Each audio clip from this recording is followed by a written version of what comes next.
কড়াই তেল দিয়ে হ্যাঁ, ডাঁটা ডাঁটা সয়াবিন আর যে আলু সিদ্ধ করে রেখেছি, হ্যাঁ, এটা পোস্ত দিয়ে করি।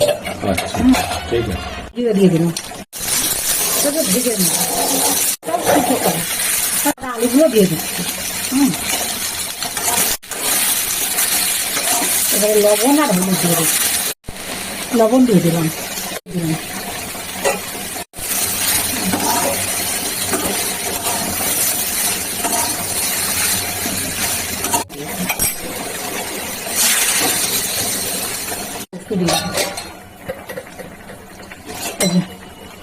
এইটা কিন্তু শুকনো লঙ্কা দিয়ে আজকে বেটেছি, বুঝলে?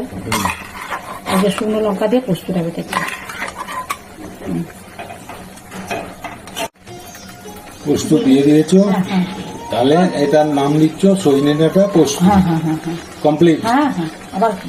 আচ্ছা ঠিক আছে, দারুণ হয়েছে কালারটা।